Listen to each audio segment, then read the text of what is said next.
আসসালামু আলাইকুম। Hello viewers, Betbunia IT official YouTube channel থেকে আপনাদেরকে আজকের ভিডিওতে শুভেচ্ছা এবং অভিনন্দন জানাচ্ছি। মোহাম্মদ মঈনুদ্দিন চৌধুরী, সহকারী শিক্ষক। আজকে আপনাদের সাথে যে তথ্যটি শেয়ার করব সেটা হচ্ছে এমপিভুক্ত শিক্ষক কর্মচারীদের বাড়ি ভাড়া 15% জুলাই থেকে কার্যকর হবে সেই বিষয়ে।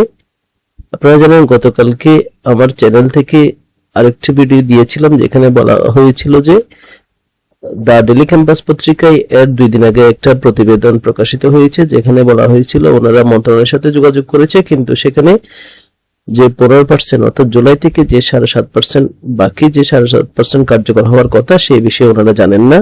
তো এই বিষয়ে কিন্তু আজকেও আপনার দ্য ডেইলি ক্যাম্পাস পত্রিকা আরো একটি প্রতিবেদন আসছে, সেখানে কিন্তু আবারও কিন্তু ওনারা লিখেছেন যে গত 15% যে বাড়ি ভাড়ার বিষয়ে অন্তর্বর্তী সরকার যে গ্যাজেট প্রকাশ করেছিল সেই বিষয়ে 7.5% গত বছর কার্যকর হলে আগামী জুলাই থেকে যে 7.5% কার্যকর হওয়ার কথা সেই বিষয়ে ওনারা জানেন না। এই বিষয়ে ওনারা কথা বলেছেন অর্থ ও ক্রয়ের আপনার পরিচালক প্রফেসর মনির হোসেন পাটোয়ারির সঙ্গে তারা কথা বলেছেন, কিন্তু তিনি যেটা জানিয়েছেন যে উনি সেই সময় ছিলেন না, উনি আগামীকাল অর্থাৎ সোমবার সেই বিষয়ে জেনে তারপর উনি জানাতে পারবেন।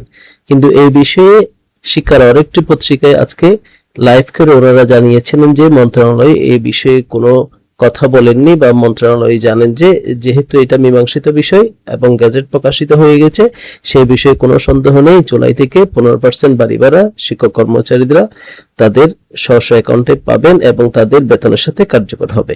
তো সেই তথ্যটি মূলত আজকের আপডেটে জানাচ্ছি। আগামী জুলাই থেকে এমপিভুক্ত শিক্ষক কর্মচারীদের বাড়ি ভাড়া 15% হওয়াতে আশা করছি কোনো বাধা নেই, শিক্ষক কর্মচারীরা নির্দ্বিধায় 15% বাড়ি ভাড়া তাদের বেতনের সাথে যুক্ত হবে। তো সেই তথ্যটি বেদবুনিয়া অফিসিয়াল ইউটিউব চ্যানেল থেকে আপনাদেরকে জানাচ্ছি।